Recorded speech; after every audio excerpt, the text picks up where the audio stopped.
পাত্রের বর ভাই তোকে পছন্দ করেছে মেহের। এখন তারা বলছে তোর বোনের সঙ্গে তোকেও তারা ঘরে তুলতে চায়। আর পাত্রের বর ভাই তোরই ভার্সিটির প্রফেসর। তুই যদি এই বিয়েতে রাজি না হোস তাহলে তারা বর যাত্রী নিয়ে ফিরে যাবে তাদের বাড়ি। তোর বর বোন রামসার আর বিয়ে হবে না। তুই কি চাস তার বিয়ে ভেঙে যাক? এই বিয়েতে তুই রাজি হয়ে যা। বাড়িতে অনেক মেহমান ভরে আছে। সবাই কানাকানি করছে, অনেক রকমের কথা বলছে। বর বোনের জন্য হলেও না করিস না। মেহেরের মাথা কাজ করা বন্ধ করে দিল নিমিষেই। ঘরের সবকিছু তার চোখে ঘোলাসে হয়ে আসছে। ফুফাতো বোন বাবলির কথা শুনে সে আরও অসহায় বোধ করল। সে এই বিয়ে করতে চায় না। কখনো না। তাই তো বাহিরের সব ফেলে ঘরে এসে বসে আছে সে। এখানেও তার শান্তি নেই। বাহিরে বাবা-মা মায়াময় মুখে নিয়ে তার দিকে তাকিয়ে আছে। বাবলিকে পাঠিয়ে দিয়েছে মেহেরকে রাজি করানোর জন্য। অসহ্য বিরক্তি তার মধ্যে কাজ করছে। সে এমন পরিস্থিতিতে আগে কখনো পড়েনি। সে তো এমন কিছু কল্পনাও করেনি কখনো। ভয়াবহ ব্যাপার-স্যাপার। বিয়েতে না করলেই বাবা তাজ উদ্দিনের সম্মান মাটিতে গড়াগড়ি খাবে। মেয়ে হয়ে কি সে চাইবে এমন হোক? আবার নিজের দুই চোখে হাজার স্বপ্নকে ধরে রেখে দিয়েছে সে। সেসব হয়তো স্বপ্ন হয়েই থেকে যাবে তার। বাবলি মেহের ও রামসার বয়সে অনেক বড়। তার একটা মেয়ে বাচ্চা আছে। বাবলি মেহেরের চোখের দিকে তাকিয়ে আছে। সে বুঝতে পারল মেহের কথা বলবে কি করে। তার মুখের শব্দসংখ্যা কেড়ে নেওয়া হয়েছে অনেক আগেই। এখন যদি সে বলে আমি এই বিয়েতে রাজি না, কখনো না, তাহলে বর বোনের সামনে সারা জীবন অপরাধী হয়ে থাকতে হবে। বাবা-মা কাউকে মুখ দেখাতে পারবে না। হাজার খানেক কথা উঠবে এলাকায়। মেহের পাশে বসে থাকা বাবলির চোখের দিকে তাকাতেই চোখ দিয়ে অনিচ্ছায় পানি গড়িয়ে পড়ল। মুখ থেকে ছোট করে কয়টা শব্দ বের করে বলল, আমি এই বিয়ে করব না বাবলি বুবুগু। বাবলি মেহেরকে জড়িয়ে ধরে বলল, ছেলেটা মামাকে হুমকির স্বরে বলে দিয়েছে তুই যদি এই বিয়েতে বা আমরা সবাই রাজি না হই তাহলে সে তার ভাইকে নিয়ে চলে যাবে। মামা অনেক অসহায় হয়ে বসে আছে নিচে। আর আমি শুনলাম ছেলেটা নাকি তোদের ভার্সিটির প্রফেসর নিশান চৌধুরী। তুই কি তাকে চিনেছিস? মেহের? মেহের তো তার ভার্সিটির সবাইকেই চেনে। এই নামে তো কেউ নেই। তবে হ্যাঁ, নতুন প্রফেসর আসার কথা ছিল। তাহলেই কি এই সেই? মেহের মাথা ঝুঁকিয়ে বলল, সে এই নামে কাউকে চেনে না। আজকেই ওই লোকটাকে প্রথম দেখছে সে। আর প্রথম দেখাতেই যে এমন করবে তা তার কখনো জানা ছিল না। সে যদি জানত এমন কিছু হবে তাহলে কখনোই যেত না তাদের সামনে তার বোনের কাছে গিয়ে। লোকটা অনেক খারাপ। প্রথম দেখাতেই সবার সামনে তার হাত শক্ত করে ধরে বলে উঠেছিল এই মেয়েটাকে আমার পছন্দ। আমি তাকেই বিয়ে করব। যদি এটা না হয় তাহলে ছোট ভাই নির্জন চৌধুরীর বিয়েও হবে না। এই বাড়িতে কুপাশ থেকে একটা মেয়ে তখন বলেও ছিল, ভাইজা তুমি না কখনো বিয়ে করবে না তাহলে, কিন্তু সেই লোক তার সিদ্ধান্তে অটল থাকল। আর এইসব কথাটা শুনে সবাই থু মেরে দাঁড়িয়ে পড়েছিল। পুরো পরিবার যেন পাথর হয়ে দাঁড়িয়ে আছে। কারও মুখে কোনো কথা ছিল না তখন। এই কথা কানে আসার সঙ্গে সঙ্গে মেহের দৌড়ে নিজের ঘরে চলে আসে। এর আগে তাকে এমন অবস্থায় কখনো পড়তে হয়নি। হাতে তার এখনও 5 আঙুলের ছাপ কেটে গেছে। গাউনের ঝুল ছিঁড়ে আছে এক পাশে। দৌড়ে ঘরে আসার সময় একবারও খেয়াল করেনি কোথায় লেগে ছিঁড়ে গেছে। শুধু সে মাথা নিচু করে দৌড় দিয়েছে। এখনও ওই দৃশ্যের কথা মনে হলে অনেক খারাপ লাগছে তার। একটা মানুষ এমন হুমকি দিয়ে সবকিছু নিজের করে নেয় কি করে? একবারও জানতে চাইবে না যে মেয়েটা তাকে পছন্দ করে কি না? বাবলি মেহেরের গালে হাত দিয়ে উপরে উঠিয়ে নিয়ে বলল, আমার দিকে তাকাও মেহের। বাহিরের সবাই চিন্তায় আছে। তোর দুলাভাই তাদের উপর কথা বলতে গিয়েছিল ছেলেটা দুর্ব্যবহার করেছে। তুই তো জানিস তাদের তুলনায় আমরা কেমন। রামসা আর নির্জন একে অপরকে ভালোবাসে আগে থেকেই। তা দেখেই তো মামা মেয়ের খুশির জন্য এই বিয়েতে রাজি হয়ে গেছে। মামা তো আর জানত না তাদের পরিবারে এমন বাজে একটা ছেলেও আছে। ছেলেটা নিজের পরিবারকেও হুমকি-ধমকি দিচ্ছিল তুই চলে আসার পর। মনে হয় অনেক রাগী। দেখ, আমি বেশি কিছু বলতে পারছি না। সবকিছু তোর হাতে। কি করতে চাস বল আমায় মেহের? মেহের বেশি কিছু বলল না। মাথা নিচু করে রইল। এর আগেও বাবা-মা 2-3 বার তার ঘর থেকে ফিরে গেছে। সে বলেই দিয়েছিল এই বিয়েতে সে রাজি নয়। বর বোন রামসাও কেউ আর তো বলা যায় না। তাই চুপচাপ মায়ের পুরনো বিয়ের শাড়ি পরে রেডি হয়ে গেল।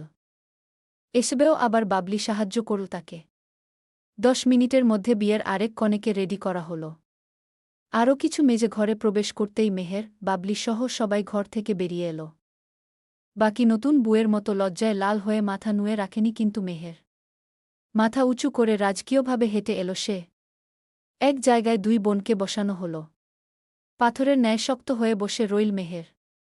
নিজের হাতের উপর আরও একটা হাত অনুভব হল তার। তার পাশেই বসে আছে বর বোন রামসা। নিজের চোখ নিয়ে ছোট বোনকে কৃতজ্ঞতা প্রকাশ করছে সে, সবার সম্মানের কথা চিন্তা করার জন্য। বর বোনকে ফেলে ছোট বোন মেহেরের আগে বিয়ে পড়ানো হল। তারপর বর বোনের কবুল কি শব্দ বলতে অনেক সময় নিয়ে ফেলেছিল মেহের।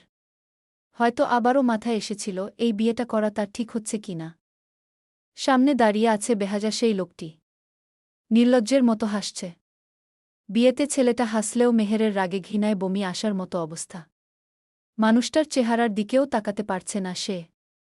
এত পরিমাণ ক্ষোভ জমে গেছে তার মনে। বিদায় বেলায় দুই মেয়েকে বুকে জড়িয়ে ধরল তাদের মা আফসা সুলতান। মা হয়তো কল্পনাও করেনি দুই মেয়ে একসঙ্গে বাড়ি শূন্য করে চলে যাবে। বাবা তাজ উদ্দিনও মেয়েদের চোখে যেন নিজেকে অসহায় করে তুলেছেন। দূরে দাঁড়িয়ে আছেন তিনি। একটু পর দুজন ব্যক্তি তাকে ডেকে মেয়ের হাত জামাইয়ের হাতে তুলে দিতে বললেন। তাজ উদ্দিন মুখ থেকে কিছু বলতে পারেননি, কিন্তু দুই মেয়ের হাত তাদের হাতে তুলে দিলেন। বাড়িটা আনন্দের জায়গা হওয়ার কথা ছিল। কেমন করে যেন সবকিছু এলোমেলো হয়ে গেছে। বাবা মায়ের মনের মধ্যে এক অন্য ভয় কাজ করছে। তাদের দুই মেয়ে সুখে থাকবে তো? যদি এমন কিছু না হয়। কষ্ট করে হলেও বেশ আদরে লালনপালন করেছেন তারা। দুই মেয়েকে বিদায় করতে বেশ কষ্ট হচ্ছিল তাদের। পাশেই মেহের ও রামসার 15 বছরের ছোট ভাই তারিফ সবার মুখ চাওয়াচাওয়ি করছে। ছেলেটার মুখ দেখে বোঝা যাচ্ছে একসঙ্গে দুই দুলাভাই পেয়ে বেশ খুশি সে। একটু পর পর ফিকফিক করে হাসছে। বোন যে একেবারে চলে যাচ্ছে সেদিকে খেয়াল নেই। তারপর গিয়ে তারিফ মেহেরকে জড়িয়ে ধরে বলল, আপু চলে যখন যাচ্ছিস ঘরের আলমারির চাবি দিয়ে যাস। আজকে থেকে তোর ঘরে আমি উঠব। মেহের ভাবল তার যাওয়াতে হয়তো তার ছোট ভাই অনেক কষ্ট পাচ্ছে। এই কথা শুনে সবকিছু ভুলে গিয়ে রেগে বলল, কালকেই এই বাড়িতে ফিরে আসব দেখিস। মেহের ও রামসার সঙ্গে বাবলিও ও তার ছোট মেয়েটাকে পাঠানো হয়েছে।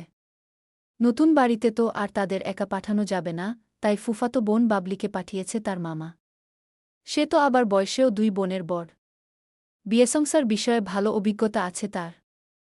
আসার সময় রামসা ও মেহেরসহ সবাই কান্নায় ভেঙে পড়েছিল।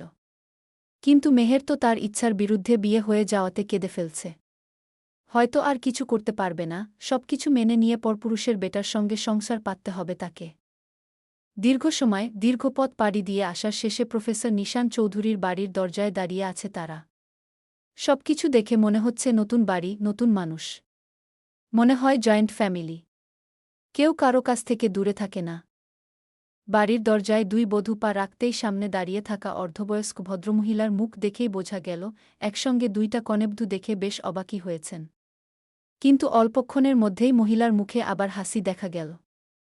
কারণ দীর্ঘ 3-4 বছর ধরে বড় ছেলে নিশান চৌধুরীকে বিয়ের কথা বলেও রাজি করাতে পারেননি তিনি। আজ সেই ছেলেটা বিয়ে করে হাজির হয়েছে। তা দেখে বেশ খুশি হয়েছেন। কাল যদি জোর করে বিয়ে বাড়িতে ছোট ভাইয়ের সঙ্গে না পাঠাতেন, তাহলে হয়তো এমন কিছু কখনোই দেখতে পারতেন না। ছেলের বউ যেমনই দেখতে হোক না কেন তা বরাবরই মেনে নিতেন তারা। এর কারণও অবশ্য এটা। মুখের উপর ছেলেকে নিষেধ করার পরেও কখনোই সে মানত না। তার কথাই শেষ কথা হতো। দুই নতুন বউয়ের সামনে দাঁড়িয়ে আছে নিশান ও নির্জনের মা নাজিয়া বেগম। তা দেখে দুই বোন মেহের ও রামসা নিজেদের একবার একে অপরকে দেখে নিয়ে বাবা-মার পারিবারিক শিক্ষায় নাজিয়া বেগমের পা ছুঁয়ে সালাম করে নিল। নাজিয়া বেগম কোনো কথা ছাড়াই তাদের দুইজনকে বাড়ির ভেতরে ঢুকিয়ে বসতে দিলেন। বাড়ি ভর্তি মেহমান এই ভরা আছে আজ। বাবলি ও বাবলির ছোট মেয়ে দুই বোনের পাশেই গিয়ে বসে আছে। একটু পর রামসা বাবলিকে কানে কানে কি যেন বলল। তা শুনে বাবলি সবার দিকে একবার তাকিয়ে বলল, কিছু মনে না করলে এক গ্লাস পানি দেবেন আন্টি। সাইড থেকে মেহেরের সমবয়সী একটা মেয়ে বলে উঠল। ভাবি মনে হয় পানি খাবে। দাঁড়াও আমি এনে দিচ্ছি কি বলেই নিতে চলে গেল। যদিও সামনে অনেক রকমের খাবার ও জুস ছিল, শুধু পানি বাদে। মেয়েটার কথা শুনে মেহের একবার তার দিকে তাকিয়ে দেখল। এই মেয়েটাকে সে আরও একবার কথা বলতে দেখেছে। মনে হয় নির্জন ও পরপুরুষের ছোট বোন হবে। পানি এনে সামনে রাখতেই পেছন থেকে কেউ বলল, তিন্নি, তোমার ভাবিদের ভেতরে নিয়ে যাওয়ার ব্যবস্থা করো। অনেক হয়েছে এখানে বসে থাকা, আর নয়। যাও, ভেতরে নিয়ে যাও। তারা অনেক ক্লান্ত হয়ে আছে। অনেক দূর থেকে এসেছে, বিশ্রাম নিতে দাও আগে। বাকি কথা পরে বলো সবাই। নাজিয়া, আপাতত সবাইকে আসতে বলো, হয়েছে অনেক। তিন্নির বাবা তাহের চৌধুরীর কথা শুনে নাজিয়া বেগম দুই ছেলের বুকে উপরের দিকে উঠিয়ে নিয়ে গেলেন। বাকি লোকজন আস্তে আস্তে বেরিয়ে যেতে শুরু করল। তারা চলে গেল দেখেই তাহের চৌধুরী পাশ থেকে বললেন, এত বড় ধামাকা দেওয়ার পর তোমার ভাই দুইটা কোথায় গেল? মানুষের সামনে বাবা মায়ের সম্মান রাখল না। মেয়ে দুইটার বাবা মা আমাদের অনেক খারাপ মানুষ ভেবে ফেলছে। হায় আল্লাহ, ভালো করে শিক্ষিত বানাতে পারিনি আমি। একটা ছেলে হঠাৎ একদিন এসে বলল সে নাকি একটা মেয়েকে ভালোবাসে।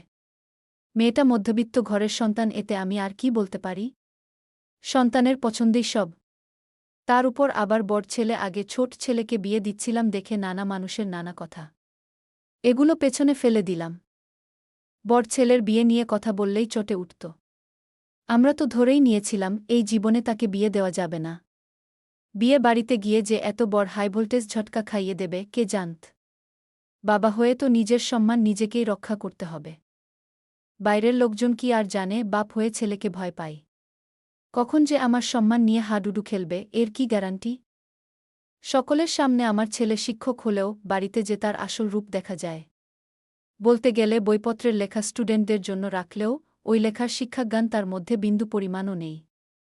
নিজে যা বুঝে ঠিক তাই করে। কি তিন্নি বাবার পাশে দাঁড়িয়ে বলল, আব্বু, চিন্তা করো না তো।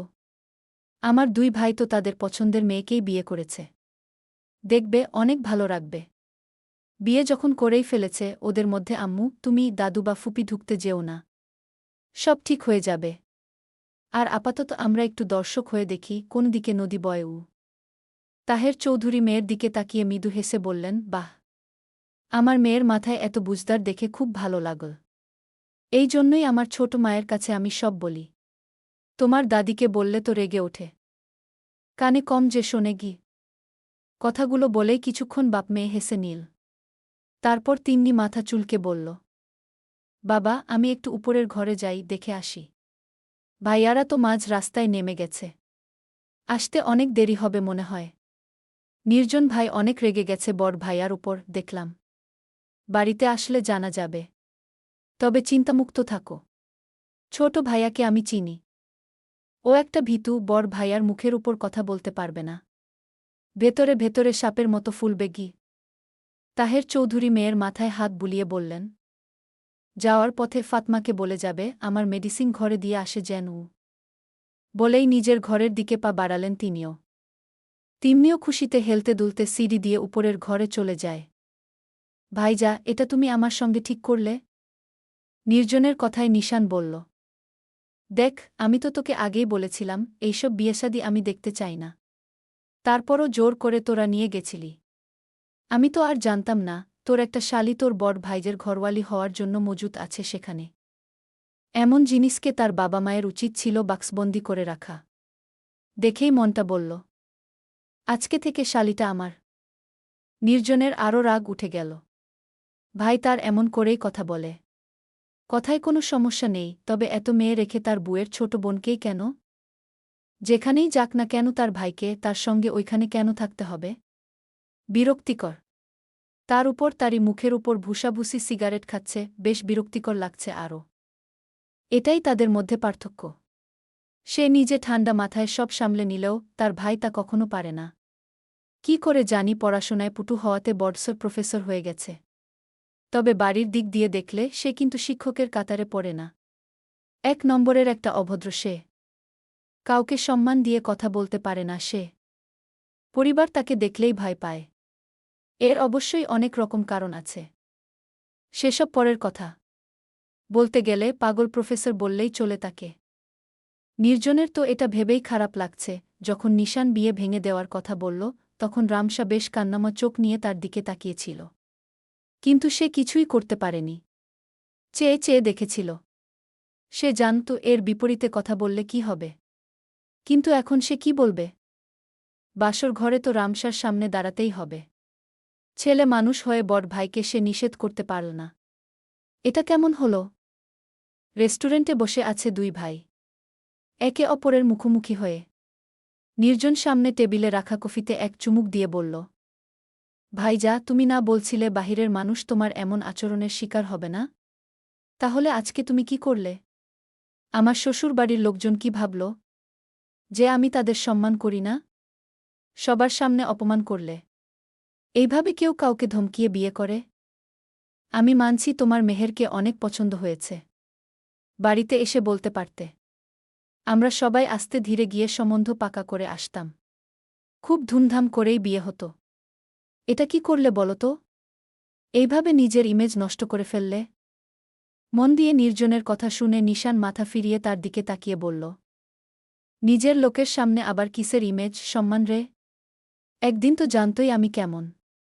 আর ওইটা কিন্তু তোর শ্বশুরবাড়ি একার নয়, আমারও। তা মনে রাখবি। তোর কপাল কত ভালো ভাব। ভাগ্যিস তোর বুকে পছন্দ হয়নি, তোর শালিকে হয়েছে। তোর বুকে পছন্দ হলে তো এতক্ষণে কপালে হাত দিয়ে বসে থাকতে হতো। নির্জন চোখের ভ্রু কুঁচকে ফেলল। নিজের চোখে মুখে অসহ্য বিরক্তি নিয়ে কফির কাপ জোরে টেবিলে রেখে উঠে চলে গেল। পেছন থেকে নিশান বলল, কি রে?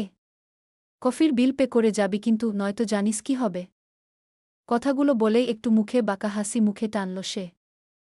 একটু পরে রেস্টুরেন্ট ছেড়ে সে নিজেও গিয়ে গাড়িতে চড়ে বসল।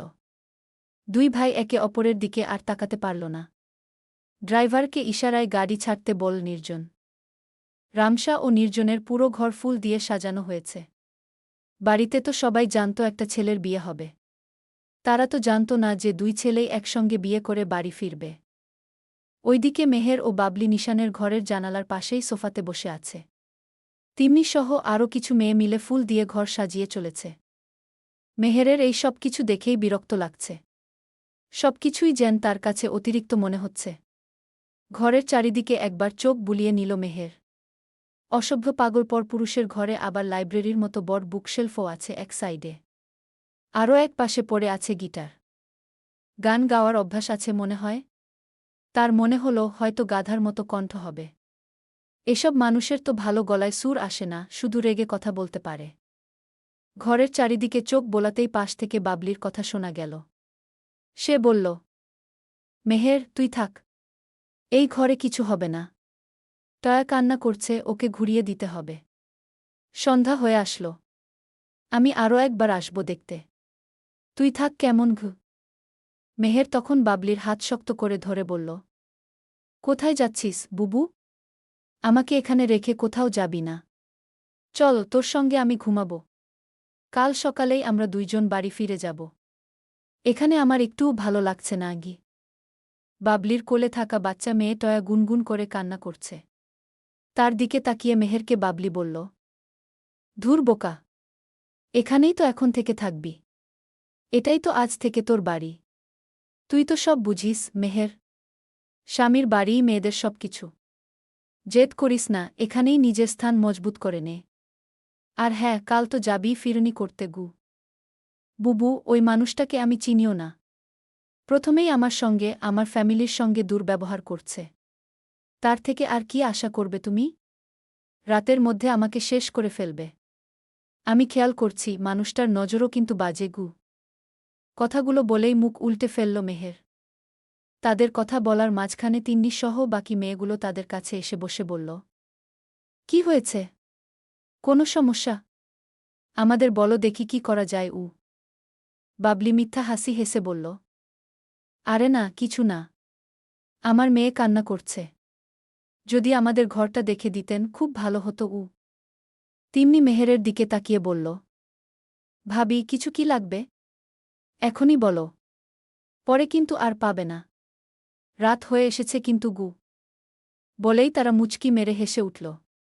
মেহের দাঁত কিরমির করে দাঁড়িয়ে বলে উঠল, আমি এই ঘরে থাকব না। যদি পারো তো আমাকেও আলাদা একটা ঘর দাও। এইসব ভালো লাগছে না আমার। এই কথা শুনেই বাবলি মেহেরের ওড়না ধরে টেনে ইশারা করে চুপ থাকতে বলল।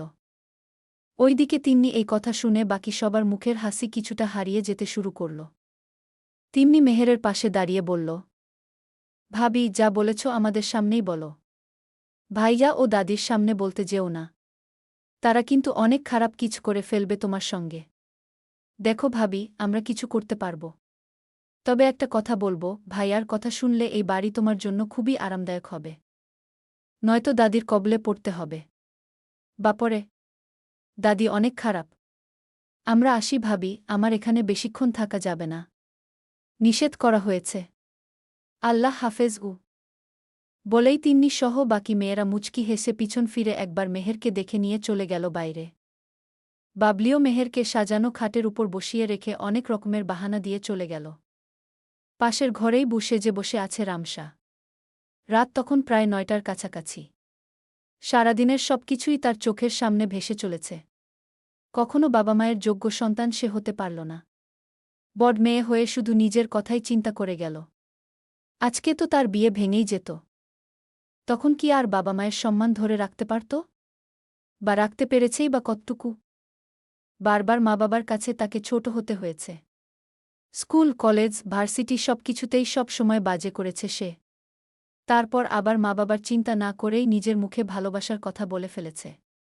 বাবা মা তারা তো নিজের মুখে একটা টু শব্দও না করেই বিয়েতে রাজি হয়েছে। কয়জনের পিতামাতা এমন করেন? আবার বিয়ে ভেঙে যাচ্ছে দেখে ছোট বোনের হাতে পায়ে ধরে ফেলছে নিজের স্বার্থের জন্য। কি আজব! তার প্রিয় মানুষ, তার ভালোবাসার মানুষ নির্জন কি পারত না ওর পরিবারের বিরুদ্ধে গিয়ে তাকে বিয়ে করতে? কেমন মানুষকে সে বিয়ে করে ফেলল? একবারের জন্য তার কথা একটু চিন্তা করল না। বড় ভাই মুখ থেকে যা বলল হাবাগোবার মতো শুনে দাঁড়িয়েছিল। এইসব ভাবতেই চোখ দিয়ে পানি গড়িয়ে পড়ল তার। সে কখনোই তার ছোট বোনের মতো এত লক্ষ্মীটি হতে পারবে না। তার মতো এত বড় স্যাক্রিফাইস সে কখনোই পারত না। বড় হয়েও যেন ছোট বোনের কাছে বুদ্ধি আর চিন্তাভাবনার দিক দিয়ে সেই ছোট্ট হয়ে আছে সে। ভারী চুড়ি পরা হাতে বারবার চোখের পানি মুছে নিচ্ছে রামসা। মনের মধ্যে সকল চিন্তা আনাগোনা ফেলছে তাকে। বেশ লজ্জাবোধ তাকে ঘিরে ধরেছে। একটু পর নির্জন ঘরে প্রবেশ করল। বেশ ভীতু ভাব বোঝা গেল তার মধ্যে। ঘরে ঢুকেই নির্জন একটু কাশির ভান ধরে বলল, বউ, তোমার পাশে কি আমি একটু ঘুমাতে পারি? রামসা চোখ তুলে নির্জনের দিকে তাকিয়ে বলল, না, কখনো না। আমার ধারে কাছেও আসবে না। আমার আগে থেকেই সন্দেহ ছিল স্বামী হিসেবে তুমি পারফেক্ট হবে না। সবার সামনে দুটো কথা বলতে পারো না। তুমি আবার কিসের স্বামী? এতগুলো কথা রামসার মুখ থেকে শুনে নির্জন চোখমুখ স্বাভাবিক করে পাশের সোফায় গিয়ে ঘুমানোর ভান ধরতে যাবে, ঠিক তখনই রামসা আবার বলল, এই নির্জন, ওইখানে ঘুমাচ্ছ কেন? আমি কি ওইখানে ঘুমাতে বলেছি তোমাকে? নির্জন মাথা তুলে তাকিয়ে বলল, তাহলে কি ঘরের বাইরে গিয়ে ঘুমাবো?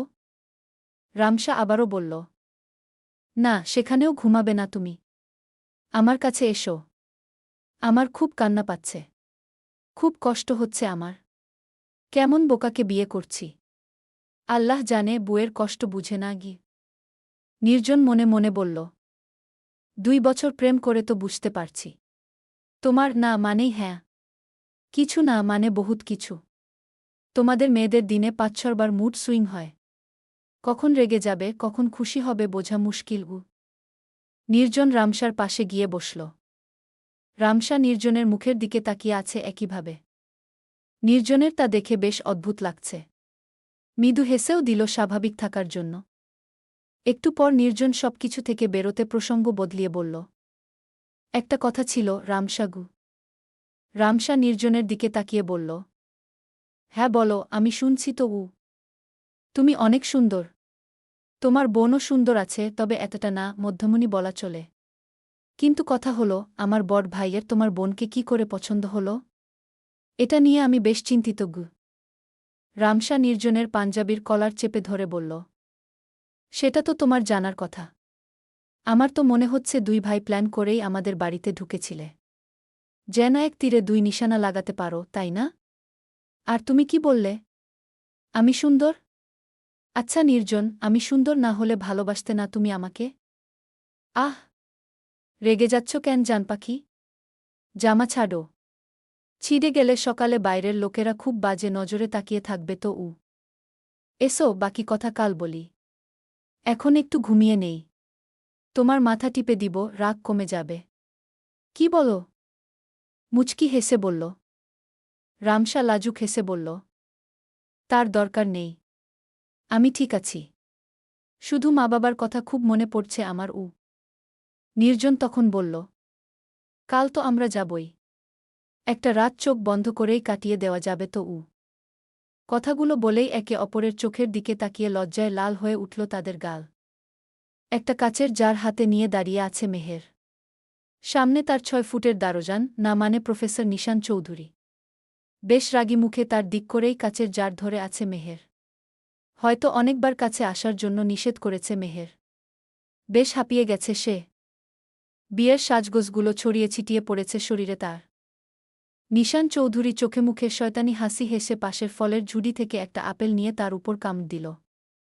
আর মেহেরের উদ্দেশ্যে করে বলল, বিয়ে যখন করেই ফেলেছ, স্বামীর হক পূর্ণ করা তোমার দায়িত্ব, মেয়ে। ভয় পেলে কি আর চলে? মেহের রেগে উঠে বলল, কিসের স্বামী? আমি তো আপনাকে মন থেকে স্বামী বলে মানি নাই। আর মানব নাকি তা সন্দেহ আছে কি? নিশান তখন বলল, আচ্ছা ঠিক আছে। কালকে সকালে আবার কাজী ডাকব। মন থেকে বিয়ে করে নিও আমায়। মন থেকে কবুল বলো। এখন একটু কাছে আসব। মেহেরের আরও খারাপ লাগছে। মানুষটি কত অসভ্য। ঠিক। এটা কি ধরনের কথা? মেহের ঠিক তখনই মুখ বেঁকিয়ে বলল, আমি কখনো কোনো ছেলে মানুষের সঙ্গে ঘুমাইনি গিয়ে। নিশানও বাঁকা হেসে বলল, আমিও কখনো কোনো মেয়ের সঙ্গে এক বিছানা রোমান্স করিনি। আমার খুব ইচ্ছা, পূরণ করে দাও। কি সব ফালতু কথা! আপনি মানুষ ভারী লুচ্চামি করেন। আপনি শিক্ষক হলেন কোনো দায়? হ্যাঁ। এই যে শুনুন, আমার কাছ থেকে দূরে থাকবেন আপনি, কিন্তু আমার সঙ্গে জোর করে বউয়ের অধিকার ফলাতে আসবেন না। যদি তা করেন তাহলে আমি সুইসাইড করব।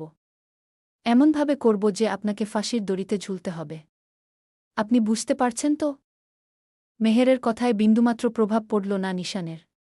নিশান তার প্রতি উত্তরে বলল, সুইসাইড করতে কি লাগবে বলো? আমি এনে দেব তোমাকে। এই যেমন রশি, বিষ, একটা ধারালো ছুরি। ও হ্যাঁ, ছুরি আবার কিন্তু এই ঘরেই আছে। লাগবে? দিব তোমাকে। বলেই পাশের ফলের ঝুড়ি থেকে ছুরিটা এগিয়ে দিল মেহেরের দিকে নিশান। তা দেখে থতমতিয়ে তাকিয়ে রইল মেহের। মেহের ছুরিটা হাতে ধরল না দেখে নিশান হেসে দিয়ে আবার বলল, তুমি যদি চাও আমি তোমাকে আজকে রাতেই মেরে দিতে পারি। স্বামীর হাতে মারা গেলে কিন্তু জান্নাত পাবে। আর নিজে নিজে মারলে গেলে কিন্তু আবার জাহান্নামে যাবে। পরে আর কি, আমার হাত বাঁচতে মরেও তুমি আর শান্তি পাবে না গি। কথাগুলো বলতে বলতে প্রায় অনেকটাই মেহেরের কাছে এগিয়ে গেছে নিশান। মেহের তা বুঝতে পেরে আবারও ঘরের অন্য দিকে ছুটে গেল। সারা রাত এমন ছোটাছুটি করতে করতে একসময় ঘরের মেঝেতেই ঘুমিয়ে পড়ে মেহের। নিশান তখন তার পাশে বসে ঘুমন্ত মুখের দিকে তাকিয়ে থাকে। ঘুমিয়ে থাকলে দুনিয়ার সব মানুষকেই বেশ মাসুম লাগে দেখতে। তবে নিশানের কাছে মেহের যেন একটু বেশিই আদুরে লাগছে। নিশান মেহেরকে কোলে উঠিয়ে নিয়ে গিয়ে খাটে শুইয়ে দিল। মেয়েটা নিজেকে বাঁচাতে গিয়ে ক্লান্ত হয়ে পড়েছে। নিশানও কিছু একটা ভেবে মেহেরকে আর জ্বালাতন করল না। তার পাশেই চুপটি করে ঘুমিয়ে গেল। তার মুখের দিকে একবার অবশ্যই তাকিয়েও দেখল। মৃদু হেসে এক হাত চোখে রেখে ঘুমিয়ে গেল সে নিজেও। তারপর সকালে চোখ মেলতেই নিশান দেখল মেহের মেঝেতে একটা পাতলা কাপড় বিছিয়ে 2 হাত তুলে আল্লাহর কাছে দোয়া চাইছে। ফজরের নামাজ সে আদায় করছে। নিশান সবকিছু টাইম অনুযায়ী করলেও আল্লাহর শুকরিয়া তাকে করতে দেখা যায়নি কখনো। মুখেই যা আল্লাহর নাম করত মনে পড়লে। এইভাবে মেহেরকে দেখে তার মধ্যে অন্যরকম একটা শান্তি অনুভূত হল। কেন হলো এটা সে বুঝতে পারছে না। আল্লাহকে সে বিশ্বাস করে, তবে কখনো খুব কাছ থেকে জানার চেষ্টা করা হয়নি। নিশান যখন 8 বছর বয়সী, তখন দাদু তারেক চৌধুরী তাকে প্রতি শুক্রবার নামাজ আদায় করার জন্য সঙ্গে নিয়ে যেতেন। তারও বেশ ভালো লাগত দাদুর সঙ্গে 3 বাপছেলে মিলে নামাজ পড়তে যেতে। প্রতি সপ্তাহে একদিন জুম্মাবার তার কাছে একটা ঈদের অনুভূতি এনে দিত। দাদু তখন নিজেও আতর মেখে নতুন পাঞ্জাবি পরে রেডি হতেন, তাকেও রেডি করাতেন। তবে কেন জানি দিন গড়াতে গড়াতে তার ছোটবেলার সব স্মৃতি হারাতে শুরু করল। দাদু তো তাকে পাশে বসিয়ে অনেক দোয়াক্লমা শেখাতেন। সেগুলোও যেন বয়স বাড়ার সঙ্গে সঙ্গে ভুলে বসেছে সে। শুধু কালেমা শাহাদাত ও কিছু সূরা মনে আছে। ওই আছে কিছু মুসলিম যারা কখনো নামাজ পড়ে না, তবুও তাদের নাম মুসলিম। ঠিক তেমনি নিশানও। বাড়িতে শুধু ৩ ব্যক্তি নামাজ পড়েন এখন, দাদি, মা ও বাবা। দাদু তো ইন্তেকাল করেছেন প্রায় অনেক বছর হল। নিশানও পড়াশোনা করতে বাবা মাকে ছেড়ে হোস্টেলে শিফট করে নিয়েছিল। তারপর থেকেই তার চিন্তাভাবনার পরিবর্তন ঘটতে শুরু করে। খারাপ লাগা, ভয় লাগা, পাপ লাগা, এগুলোর কিছুই তার মনে আর কাজ করত না। পড়াশোনার ফাঁকে বন্ধুদের সঙ্গে মেলামেশা ও নেগেটিভ কাজ করা, বাড়ির সবাই জানলেও বাহিরের লোকের সামনে যেন আস্ত একটা মুখোশ পরে থাকে সে। তবে সেদিন বিয়ে বাড়িতে মেহেরকে এক নজর দেখার সঙ্গে সঙ্গে তার ভিতরে একটা জেদ চেপে বসে। মেহেরকে তার লাগবেই, যে করেই হোক। এতে যদি তার ভালো মানুষের মুখোশ সরাতেও হয়, তবুও সে মেহেরকে চাই। নিশান এইসব চিন্তা থেকে বেরিয়ে মেহেরের নামাজ পড়া দেখে বিছানা থেকে উঠে গিয়ে বসল মেহেরের পাশে। মেহের ঘুরে তাকাতেই নিশানকে দেখে তার চোখ বড় বড় করে ফেলল। নিশান মেহেরের দিকে তাকিয়ে বলল, মেরি জান, স্বামীর দীর্ঘ আজু কামনা করছো আল্লাহর কাছে বুঝি? বাহ, তুমি তো দেখি লক্ষ্মী একটা বউ। স্বামীকে অনেক ভালোবাসো দেখি গি। মেহের চোখের চামড়া ভাঁজ করে তাকিয়ে বলল, জি না, পরপুরুষ। আমি আপনার থেকে কিভাবে বাঁচতে পারব সেটাই আল্লাহর কাছে প্রার্থনা করছি। নিশানও তখনই বলল, তাহলে তো বাঁচতে পারবে না জান। এটা কঠিন। আজ তোমাকে বেঁধে রেখেছি, কাল তোমার মনকে বেঁধে রাখব। মেহের বিরক্ত মুখে বলল, তা কখনোই সম্ভব হবে না। আমি নিজেই হতে দিব না ঘি। বলেই দরজার দিকে ছুটে গেল দরজা খুলতে। তা দেখে নিশান আর কিছু না বলে সেও পেছন পেছন তার সঙ্গে বেরিয়ে গেল। খাবার টেবিলে বসে আছে সবাই। মেহের তো বাবলির ঘর খুঁজে তার কাছে গিয়ে তাকে ডেকে এনে একসঙ্গে সবাই মিলে খাবার খেতে শুরু করল। খাবার টেবিলে সবাই উপস্থিত থাকলেও নিশান ও তার দাদি ছিল না। একটু পর সাদা রঙের শাড়ি পরে এক বৃদ্ধা নিচের পাশের ঘর থেকে বেরিয়ে আসল। মাথায় এমনভাবে শাড়ির আঁচল দিয়ে ঢাকা যে চুল দেখতে পাওয়া মুশকিল। চোখে তার চশমা। নাজিয়া বেগম তা দেখে খাবার টেবিলে খাবার দিতে দিতে বললেন, আম্মে এসেছেন, আপনার জন্য সবাই অপেক্ষা করছে। আসেন, খাবার খান। পাশের চেয়ারে বসে থাকা তাহের চৌধুরী ফিসফিস করে বলল, আরে দেখছ না, চলেই আসবে। এত জোরে কথা বলছ কেন? কানে শোনে না সেটা কি ভুলে গেছ? নাজিয়া বেগম তাহের চৌধুরীর দিকে তাকিয়ে দেখল শুধু একটু। তারপর নিশান ও নির্জনের দাদি গুলারা বেগম নাজিয়া বেগমকে বলল, কোথায় বাড়ির নাতবুড়া? শুনলাম বড় নাতিও বিয়ে করে এনেছে। কেমন মেয়েকে বিয়ে করছে দেখি একটু। বলেই দুইজনের পাশে গিয়ে দাঁড়ালেন তিনি। কাল রাতে বেশি হয়ে যাওয়াতেই দাদি গুলারা বেগম আর নিজের ঘর থেকে বেরিয়ে আসেননি। বয়স বেশি হয়েছে, রাত জেগে থাকতে পারেন না তিনি। গুলারা বেগমের হাতে ছোট দুটো গয়নার বাক্স ছিল। তার মধ্যে থেকে 2 জোড়া হাতের বালা 2 নাত বুকে পরিয়ে দিয়ে মাথায় হাত রেখে দোয়া করলেন। বাবলি ও মেহের অবাক হয়ে দাদি গুলারার দিকে তাকিয়ে রইল। তার সঙ্গে তিন্নির দিকেও তাকালো তারা। কাল রাতে দাদি সম্পর্কে কত শত কথাই না বলছিল সে। তিনি নাকি অনেক রাগী। কই, দেখে তো বোঝা গেল না। মেহের তিন্নির দিকে তাকাতেই তিন্নি খাবারের প্লেট দিয়ে মুখ আড়াল করে নিল। এতে করে বোঝা যায় সে মিথ্যা বলছিল। গুলারা বেগম 2 নাত বুয়ের রূপের প্রশংসা করে পঞ্চমুখ হচ্ছেন। বেশ ভালো লেগেছে তার। এইসব কথা শুনে মেহের বড় বোন রামসার দিকে খেয়াল করে সে। রামসা এত প্রশংসা শুনে তো তার গাল লাল হয়ে যাচ্ছে। হবেই তো, সে সব কিছুই শান্তিমতো পেয়ে গেছে। এদিকে মেহেরের এত কথা শুনেও যেন কিছু মনে হচ্ছে না। হাসি খুশিতে খাবারদাবার শেষ করে ফেলছে তারা। কিন্তু মেহেরের মুখে তেমন কোনো হাসি ছিল না। মনে মনে তো সে বলছে একবার বাড়িতে গেলে আর ফিরে আসবে না। অনেক সম্মান রক্ষা করে ফেলছে সে, আর না, কখনো ওই নির্লজ্জ প্রফেসরের সঙ্গে থাকা যাবে না। সকাল থেকে দুপুর গড়িয়ে বিকেল হতেই আবার মেহের, রামসা, বাবলি, নির্জন সবাই রেডি হয়ে গেল শ্বশুরবাড়ির উদ্দেশ্যে ফিরনি করতে। সবকিছু গুছিয়ে নিল তারা। সকালে ওই যে নিশান বেরিয়ে গেছে আর ফিরে আসেনি। রাতে কি হয়েছিল মেহেরের সঙ্গে তা জানতে চাইল রামসা ও বাবলি। মেহের উল্টো দাঁত খেকিয়ে উঠল। তাদের জন্যই আজ তার এই পরিণতি। বাবলি ও রামসা ভয়ে আর কিছু বলল না। খানিকক্ষণ পর বাবলি নির্জনকে বলল, নির্জন, তোমার বড় ভাই নিশান যাবে না? সে কোথায় গেছে? নির্জন তখন একটু বাবলি ও মেহেরের দিকে তাকিয়ে রইল, তারপর বলল, ভাইয়ার কথা বাদ দেন। ও কখনো কারো বাড়িতে যেতে চায় না। আমি আর আম্মু জোর করে বিয়ের দিন আপনাদের বাড়িতে ওকে নিয়ে গেছিলাম আপু। সেদিন যদি জোর করে না নিয়ে যেতাম তাহলে এমন কিছুই হতো না। আজও যাবে না। কেন কারো বাড়িতে যায় না এটা আমরা কেউ জানি না। ওর আশা করলে আমার নিজের শ্বশুরবাড়িতেও কখনো যাওয়া হবে না। এখন আসুন, গাড়িতে বসুন আপনারা গিয়ে। মেহের কারো কথা কোনো কান না দিয়ে সবার আগেই গিয়ে গাড়িতে বসে পড়ল। সে তো ঠিক করেই ফেলেছে, এবার বাড়িতে পা রাখলে আর ফিরে আসবে না সে। নির্জন একটু হাঁ করে তাকিয়ে দেখে সবাইকে বসতে বলল। তারা সবাই তখন গাড়িতে উঠে বসল। গল্পের নাম ১ তীরে ২ নিশানা। লেখিতেক শিরিন পিয়াদা।